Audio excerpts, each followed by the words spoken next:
স্বল্প তুষ্টির যে নিয়ামত, এর মধ্যে আমাদের উপকার আর উপকার রয়েছে। যেমন বলা হয়েছে, স্বল্প তুষ্টি ইমানের মধ্যে পূর্ণতা আনে এবং ইসলামের সৌন্দর্য বৃদ্ধি করে। সুবহানাল্লাহ। ইমানে পূর্ণতা আনে। যেমন স্বল্প তুষ্টি যখন যার মাঝে থাকে, তার চিন্তা ভাবনা এটাই থাকে, আমার আল্লাহ আমাকে যেমন রেখেছে ভালো রেখেছে।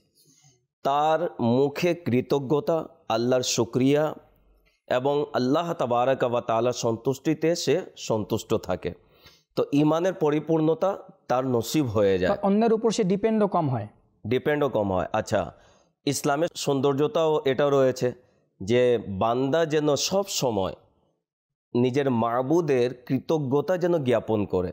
স্বল্প তুষ্টি যদি না থাকে, তাহলে দেখা যায় যে তার মুখে সমালোচনামূলক কথাবার্তা বেশি হয়ে থাকে। দ্বিতীয় নম্বর হচ্ছে, স্বল্প তুষ্টি অবলম্বনকারী ব্যক্তির হৃদয় সব সময় ক্ষণস্থায়ী দুনিয়ার প্রতি অনাসক্তি এবং আল্লাহর নিকট যা আছে তার প্রতি আসক্তি বোধ করে।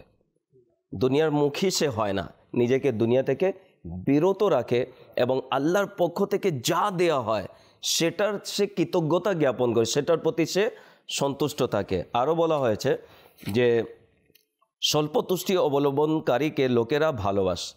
সুবহানাল্লাহ। দেখবেন যে নিজেকে ম্যানেজ করে চলে না, সাদে সিধে জীবন অতিবাহিত করে, লোকেরা তাকে ভালোবাসে।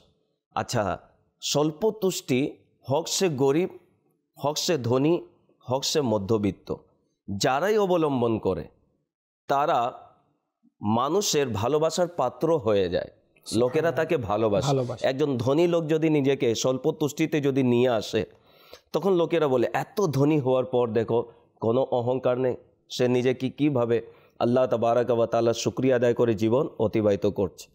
মধ্যবিত্ত লোকের একই অবস্থা, গরিবের একই অবস্থা। কেউ যদি স্বল্প তুষ্টির নিয়ামত দ্বারা ধন্য হয়, নিজেকে ম্যানেজ করে চলে, তাহলে লোকেরা বলে, দেখো এত গরিব হওয়ার পরেও কারো কাছে হাত পাতে না, কাউকে বলেও না, এবং কিভাবে নিজের জীবনকে অতিবাহিত করছে। তো সে ভালোবাসার পাত্র হয়ে যায়।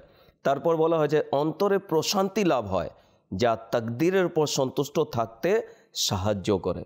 আচ্ছা, স্বল্প তুষ্টি পারস্পরিক সম্প্রীতি ও ভালোবাসা বিস্তারের বৃহৎ মাধ্যম। সুবহানাল্লাহ। তো এবং সবচেয়ে বড় নিয়ামত হচ্ছে যে নবী করিম সাল্লাল্লাহু তাআলা আলাইহি ওয়া আলিহি ওয়াসাল্লাম নিজেও স্বল্প তুষ্টির অধিকারী ছিলেন এবং নিজে সাহাবা ইকরাম আলিম রিদওয়ানদেরকে এটি শিক্ষাও দিয়েছেন।